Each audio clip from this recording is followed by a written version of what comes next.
نبی پاک صلی اللہ علیہ وسلم کی حدیث ہے مسلم میں طبرانی میں، حضور نے فرمایا آؤ میں تمہیں پچھلے زمانے کے ایک ایماندار نوخیز ولی اللہ کی بات سناؤں۔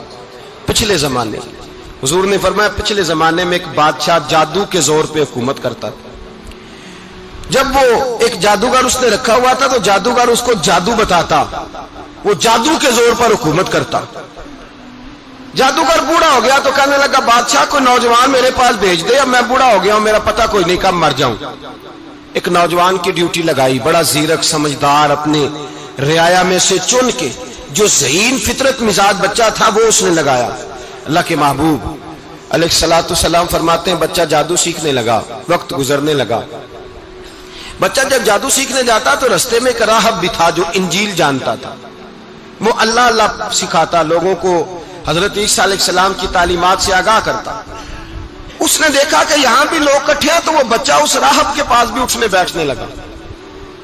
اب جب اس کے ساتھ اس کی گفتگو بڑھنے لگی تو اس کو باتوں میں لذت آنے لگی۔ اس نے راہب نے پوچھا کہ تو کون ہے اور کس طرح سے آیا ہے، کیا تیرا معاملہ ہے؟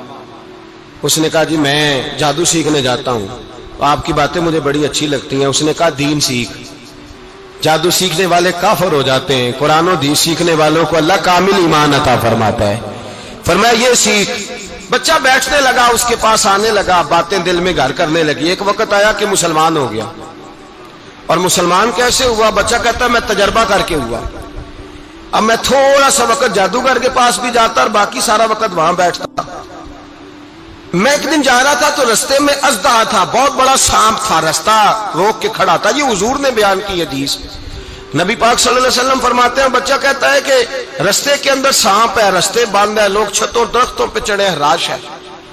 کہتے چھوٹا سا روڑا میں نے اٹھایا تو میں نے کہا اللہ اگر جادوگر سچا ہے تو اسے مار دے۔ چھوٹا سا روڑا میں نے پھینکا، اژدہا کوئی نہ مرا۔ پھر چھوٹا روڑا اٹھایا، میں نے کہا اللہ اگر وہ عالم سچا ہے تو اسے مار دے۔ اب جب میں نے روڑا مارا تو اژدہا مر گیا۔ میرے اندر سے گواہی آئی نہیں دین کی باتیں سچی ہیں، نہیں قرآن کی باتیں اسلام سمجھانے کے لیے عرض کر رہا ہوں، اگرچہ اس دور میں انجیل تھی، اللہ رسول کی باتیں اچھی ہیں۔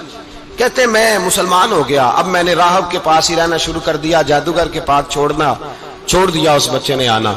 بادشاہ پوچھتا کہاں زیادہ وقت گزارتے ہو تو وہ بات گول کر دیتا، وقت تیزی سے بڑھنے لگا۔ اللہ نے اس نوجوان میں طاقت پیدا کر دی، اب وہ اس کے اندر نا اللہ نے توانائی روحانیت پیدا کر دی، ابھی جوان ہے، 14-15 سال عمر ہے۔ اللہ نے اب جو بیمار بھی آتا وہ دعا کرتا تو اللہ صحت عطا کر دیتا، جو بھی آتا۔ بادشاہ کا ایک درباری تھا، بادشاہ کو پنکھا جلتا تھا، وہ اندھا ہو گیا، کوئی ایسی تکلیف آئی کہ نابینا ہو گیا، بڑے علاج کرائے شفا نہیں ہوئی۔ کسی نے اس بچے کا پتہ بتایا کانوں میں، اس کے پاس گیا تو بچہ کہنے لگا شفا تو ہو جائے گی پر کلمہ پڑھنا پڑے گا، مسلمان ہونا پڑے گا، جس پیغمبر کا میں غلام ہوں تجھے بھی بننا پڑے گا، دین پہ عمل کرنا پڑے گا، اللہ شفا دیتا ہے۔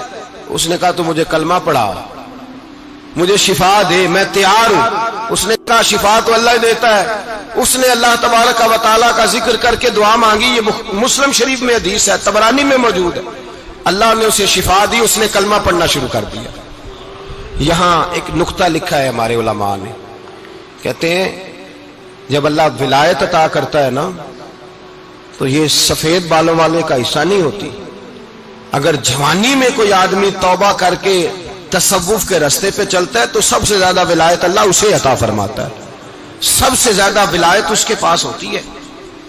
ابھی اس کے بال کالے ہیں، چڑھتی جوانی ہے، دعا کی تو اللہ نے، اور حدیث پاک میں موجود ہے کوڑے آتے تو شفا یاب ہو جاتے، اندھے آتے تو شفا یاب، برس والے آتے تو اللہ سے دے، جوان ہے۔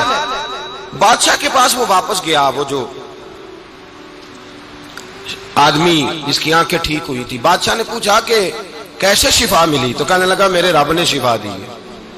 بادشاہ سجدے کراتا تھا، اپنے آپ کو منواتا تھا معاذ اللہ، کہنے لگا میرے علاوہ کون رب ہے؟ اس نے کہا وہی رب ہے جس نے تجھے پیدا کیا ہے، اور وہی رب ہے جس نے مجھے اندھے کو آنکھیں دی ہیں، وہی ہے میرا مالک۔ کہا اچھا تو مجھے نہیں مانتا؟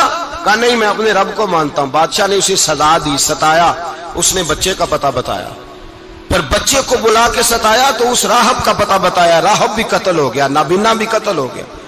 بادشاہ نے کہا سپاہیوں سے اس بچے کو لے جاؤ اور پہاڑ کی چوٹی پہ جا کے نیچے پھینکو تاکہ مر جائے. بچہ پہاڑ کی چوٹی پہ گیا تو ہاتھ اٹھا کے کہنے لگا یا اللہ میرے لیے نہیں اپنے لیے، میرے لیے نہیں اپنے لیے انہیں اپنی قدرت کے جلوے دکھا.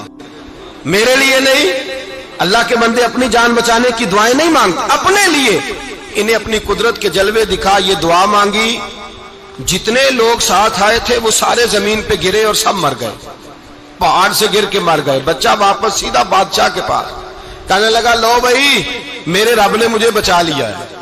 جوان کا ایمان دیکھو، میرے رب نے مجھے، بولو میرے اللہ نے مجھے ایمان کی گواہی دے رہا ہے، میں بچ گیا ہوں، تو جھوٹا ہے، میرا رب سچا ہے. اس نے کہا لے جاؤ اس کو دریا میں، کشتی میں بٹھاؤ، بیچ دریا کے جا کے دھکا دے دو. بیٹھے کشتی میں، دریا کے بیچ گئے، اور جب جا کے وہاں اس کو دھکا دینے لگے تو اس نے کہا اللہ میرے لیے نہیں اپنے لیے انہیں اپنی قدرت کے جلوے دکھا. بس ایک طوفان سا آیا، جتنے سپاہی ساتھ آئے تھے ڈوب کے مر گئے. وہ بچہ اٹھا اور سیدھا پھر بادشاہ کے پاس، اسی کے پاس کہنے لگا لو بھائی میرے رب نے مجھے بچا لیا ہے، تیرے پاس آیا ہوں. وہ کہنے لگا تو کیا مصیبت میرے گلے پڑ گئی ہے، کیسے جان چھوٹے گی؟ تو بچہ کہنے لگا اگر تو مجھے باندھے درخت کے ساتھ اور سارے ملک کو بلائے، لوگوں کو اکٹھا کرے، پھر تو مجھے تیر مارنا، میں تجھے بتاؤں گا کیسے مارنا ہے، میں مر جاؤں گا. اللہ کا بندہ نوجوان ایمان دیکھو، مرنے کے طریقے بتا رہا ہے، میں تجھے بتاؤں گا میں کیسے مروں گا. یہ بات کہی، بادشاہ نے سارا مجمع جمع کیا، ملک سارا باہر آ گیا، درخت کے ساتھ باندھ دیا. کہنے لگا بھائی لوگوں یہ مجھے مارنا چاہتا تھا، مار نہیں سکا، اب میں اسے بتانے لگا ہوں کہ میں کیسے مروں گا. اسے کہو جب تیر مارے تو ساتھ میرے رب کا نام بھی لے، میں اپنے رب کے نام پہ جان دوں گا، ایمان کی پختگی میں اللہ کے نام پر جان دوں گا. اسے کہو رب کے نام پہ مارے، مر جاؤں گا. بادشاہ نے اللہ کہہ کے تیر مارا، پیشانی میں لگا، بچے کی روح پرواز کر گئی. جتنا مجمع کھڑا تھا سارا کلمہ پڑھ کے مسلمان ہو گئے، سارے مسلمان ہو گئے سارے. میرے رسول پاک سید عالم صلی اللہ علیہ وسلم نے نوجوانوں کو بتایا جب تمہارے اندر ایمان کی قوت آئے گی تو اللہ تمہاری مدد کرے. فرمایا وہ نوخیز ولی تھا، ابھی جوان رانا تھا، ابھی اس کی پیشانی پر جوانی کے آثار تھے، لیکن اس نے اللہ کو راضی کیا، رب کریم کو راضی. ولایت کا مطلب بڑھاپا نہیں، ولایت کا مطلب وہ نہیں کہ جب بڑا لمبا وقت گزر جائے تو پھر آدمی آئے کہ نہیں اب کیا کرنا ہے، اب مسجد ہی ہے، اب تو اس کے علاوہ گزارا ہی کوئی نہیں. تو اس وقت کا آنا اللہ کی بارگاہ میں قبول تو ہے، لیکن شاباشی اسی کو ملتی ہے جو جوانی کا وقت آئے، جو عین اس وقت آئے جو وقت میرے رسول پاک علیہ السلام کے غلام عبداللہ ابن عمر، حضرت عبداللہ ابن عمر رضی اللہ تعالیٰ عنہ فرماتے ہیں کہ میں نکلا، مجھے سفر کے لیے جانا تھا، تو تھوڑی سی کھجوریں، تھوڑا سا سرکہ، ایک شہد کی بوتل، چیزیں میں نے سفر کے لیے ساتھ رکھ لی. میں جب مدینے سے باہر صحرا میں نکلا نا تو رمضان نہیں تھا، غیر رمضان تھا. میں نے ایک نوجوان کو دیکھا بکریاں چرا رہا ہے، بکریاں چرا رہا ہے. اے جوان، آپ فرماتے ہیں اس کا چہرہ بڑا نورانیت والا، گرد پڑی ہوئی پر بڑا حسین. فرماتے ہیں میں نے اس کو کہا کہ آ جاؤ کھانا کھا لو، روزے بھی نہیں تھے. کہنے لگا نہیں میں نے روزہ رکھا ہوا ہے. فرماتے ہیں میں نے کہا پتہ کروں کہ نیرا نیک ہی ہے کہ پرہیزگار بھی ہے. نیک وہ ہوتا ہے جو نماز پڑھے روزہ رکھے، پرہیزگار وہ ہوتا ہے جو گناہ سے بچے، وہ پرہیزگار ہوتا ہے. کہا پتہ کروں پرہیزگار بھی ہے کہ نہیں. کہتے میں قریب گیا تو میں نے جا کے اس کو کہا بھائی تیری بکریاں بڑی پیاری ہیں، میرا دل کرتا ہے ایک بکری مجھے دے دو. کہتے وہ جوان، غربت بھی، پریشانی بھی، پر دامان توکل کی یہ خوبی ہے کہ اس پر پابند لگے ہوتے ہیں، دھبے نہیں ہوتے. غربت ہے. کہا جناب ایک بکری دے دو. آنے لگا جناب بکریاں میری نہیں، بکریوں کا مالک کوئی اور ہے.